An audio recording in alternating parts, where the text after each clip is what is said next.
Hello everyone, a very good morning to all. So in this video, we'll be starting with the oxygen family, that is group 16 elements, which are also called as chalcogens.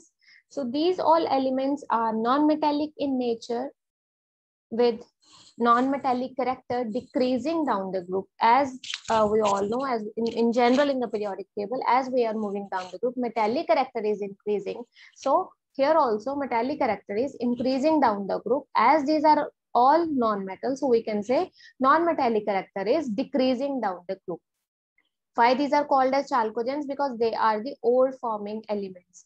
Most of the metals form ores in the as this element as anions. So mostly ores occurs as oxides and sulfides. That is why these are called as ore forming elements or the chalcogens. So these are the elements. First one is oxygen, sulfur. Then we have selenium, tellurium, polonium, and the last one is livermorium. So you can memorize this as the mnemonics O, samaj, se, tel, pilau, livermorium.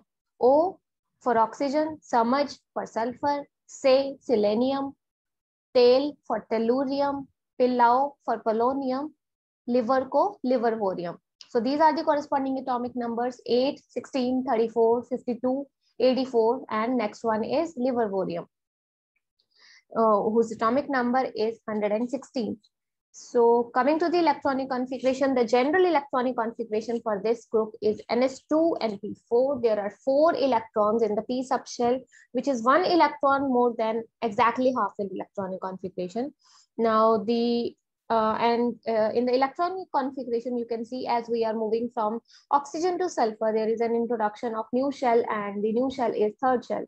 So when we move from sulfur to selenium, there is an introduction of 3D subshell, which means the electrons are there now. So they will, as they are having poor shielding, so they will pose this effect, the shielding of as the shielding is poor, shielding of the nuclear, the attraction posed by the nucleus to the outermost electrons is going to pose different effects upon different properties. So this is going to interfere on the regular properties, as we have seen in other groups. Similar relation is going to be there when there is an introduction of 4f subshell when we move from tellurium to polonium.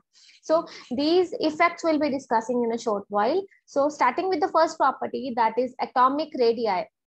So atomic radii for these group elements is, here it is given in picometers. So it is 0.73, 1.09, 1.16, 1.35. So as we are moving down the group, we can see that atomic radii are increasing. So atomic radii for polonium is not written here because this is the radioactive element. So it is not much studied, it doesn't form much compounds because they are radioactive in nature. So because there is a question of its stability itself. So the last 2 elements, that is polonium and livermorium, are radioactive in nature. So we'll be studying about these 4 elements only, out of which oxygen is the most important because this is our life savior, as we need oxygen for living, for breathing. So coming back to the atomic radii, as we are moving down, atomic radii is going to increase. So here you can see that when we move from oxygen to sulfur, there is an increase of around 40, more than 40 units is increasing, or we can say it is increasing by 0.4. But when we move from sulfur to selenium, not much increase is there. So this is the effect of the introduction of d subshell, that not much increase in atomic radii is observed due to the poor shielding of d subshell, due to the poor shielding of electrons present in d subshell because of their poor penetration. Also, when we are moving from selenium to tellurium, similar effect is there. There is a 4d subshell, not much effect is there. But when we move from, if this polonium was not radioactive, then you would have seen here the same effect of 4f subshell, which is having further poorer shielding on the atomic radii when we move from the atomic radii from tellurium to polonium. So here in this group, you will see the effect of the presence of the introduction of d subshell only on the atomic radii of sulfur when we move from sulfur to selenium. Now coming to the ionic radii is for the most stable oxidation state for this group, that is 2 negative. So this group is two electrons short from achieving the exactly fully filled noble gas configuration. So that is why its most stable oxidation state is 2 negative. So these are the ionic radii for the 2 negative oxidation state. So the ionic radii are increasing as we are moving down the group, and not much increase is there in case of when we move from sulfur to selenium, due to the same reason that there is a introduction of d subshell when we move from sulfur to selenium. Other than that, down the group, atomic radii and ionic radii both are increasing because there is an introduction of whole new subshell.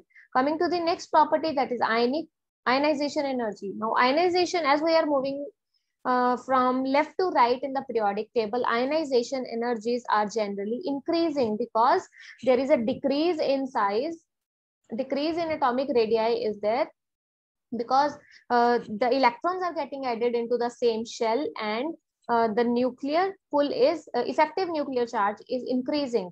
But in case of this group, the ionization energy is increasing. It is decreasing. It should increase, but it is decreasing. Now this decrease is due to the fact that group 15 elements are having the electronic configuration of 2s2 2p3, or we can say ns2 np3, which means they are having the electronic configuration which is exactly half filled, and exactly half filled configurations are always have higher stability in comparison to other configurations. So that is why ionization energies for exactly half filled, that is group 15, are exceptionally higher in comparison to that of group 16. So that is why there is a decrease in ionization energy as we are moving from group 15 to group 16 elements. Coming to the melting points and the boiling points. So melting points and boiling points are increasing down the group without any exception. These are increasing because they are as we are moving down the group, there is increase in molecular sizes, molecular weights, which further increase the van der Waals forces of interaction, which are the only forces present in between these elements. As we are moving down the group, size and weights are increasing, so melting points and boiling points are increasing based upon the increase in the intensity of van der Waals forces. Next property is the electronegativity. As we all know that oxygen is the second most electronegative element present in the periodic table. So electronegativity decreases down the group because there is an increase in size, there is increase in metallic character as we are moving down the group. Next property is the metallic character. This we have already discussed, that as we are moving down the group, there is increase in metallic character. Oxygen and sulfur behave purely as non-metals. Selenium and tellurium, they can behave as sometimes as non-metals, but majorly as metals. And polonium is purely metallic element, but it is radioactive, so it is very short-lived. Next we have as this the common oxidation state for this group is negative. That means it has the tendency to gain electrons rather than losing electrons. So we'll discuss electron affinity here. So electron affinity is the amount of energy released when an electron is added to the isolated gaseous atom into the valence shell of the isolated gaseous atom. So electronegativity is actually decreasing down the group because the size is increasing and tendency to gain electrons is decreasing down the group. But exceptionally, oxygen is having the lowest electron affinity. Now, oxygen is most electronegative. It should have highest electron affinity, but it is having lowest electron affinity due to the smallest size in its group. And due to this smallest size, what happens is there occurs repulsions for the incoming electrons, and to overcome those repulsions, energy is not released not much energy is released, rather energy is required while adding the electrons to compensate the repulsive forces present in between the electrons there. So that is why electron affinity for oxygen is minimum in its group. So next we have, Next, we have the oxidation states. Now, oxidation state as the electronic configuration is NS2 NP4. This we have already discussed. It is the second most electronegative element. Most common oxidation state is 2 negative, which will give the completion of octet by just gaining 2 electrons, or we can say either by gaining or by sharing based upon the type of bonding present. So most stable oxidation state for oxygen is -2. Also, oxygen also form +2 oxidation state with only one element, that is fluorine, which is the most electronegative. As the oxygen is second most electronegative, so it will behave as electropositive element in front of fluorine. Rest of the elements, it will behave as electronegative. The next compound is hydrogen peroxide, where oxygen is having peroxide linkage, where its oxidation state is -1.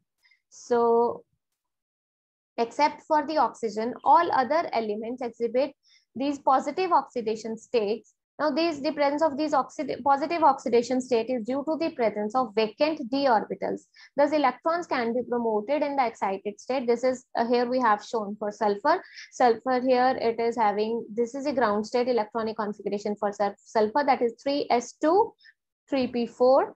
And when it exhibits its +4 oxidation state, that means what will happen is it promotes one of its paired electron from the p subshell to the 3d subshell, and while exhibiting the +6 oxidation state, it will promote its 3s electron, the paired one, to 3d subshell. So it has the capability to extend its electronic configuration to the 3d subshell, because 3d subshell is available there. But in case of oxygen, there is no 3d subshell, or we can say no 2d subshell. Existence of 2d subshell is not there. So that is why oxygen cannot extend its octet, but sulfur and other elements can. So they can exhibit multiple oxidation state. Next property is a property of catenation. So catenation is exhibited by sulfur to some extent and by oxygen. So these are the kind of compounds which are formed by these are the hydrides of sulfur. For hydrides, we also call them sulfanes. So as hydrides of boron were called as boranes, carbon की hydrides को हम बोलते हैं alkenes, and so here silicon को हम बोलते हैं silanes, and sulphur के हाइड्राइड्स को हम बोलेंगे सल्फेन्स. So these are the hydrides of sulfur, where catenation can be seen in between, bonding can be seen in between the sulfur elements. So these sulfur does not form long chains, but only the chains are restricted to 2, 3, and 4 member chains are formed. And for oxygen, the catenation is present in two members, that is H2O2 is the example. So now coming to the elemental state, so oxygen exists as gas due to the presence of p-pi linkage. P-pi bonding is present because multiple bonding is present in oxygen. So oxygen molecule is in between, it is having strong covalent bonding, but so intermolecular bonding is just van der Waals forces. So, and also that too are weak, not much, because it is engaged, it's all the electrons are present in between the two oxygen atoms. So it is having strong covalent bonding in between the two atoms. So that is why its van der Waals forces are weak.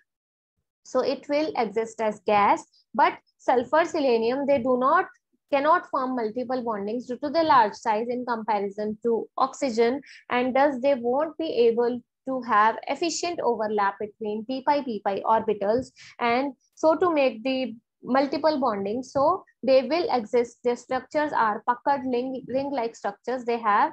This is a kind of structure of sulfur. So these puckered rings are the large polyatomic complexes. So due to this, thus they have large van der Waals forces in between their molecules. So that is why they exist as solids while oxygen exists as gas. Now coming to the allotropy, next property is allotropy. All of the elements of this group exhibit allotropy. Oxygen exists as oxygen, that is O2, ozone, O3. Selenium exists as red selenium and gray selenium. Sulfur exists in the form of rhombic sulfur, monoclinic sulfur, plastic sulfur. Also tellurium and polonium exhibit allotropes. So now coming to the reactivity, reactivity is decreases as we are moving down the group. So oxygen is a most reactive element next to halides. So reactivity, we can say it will decrease as we are moving down the group. So that is it for about the general properties of group 16 elements. So that is it for this video. Thank you so much. Have a good rest of the day.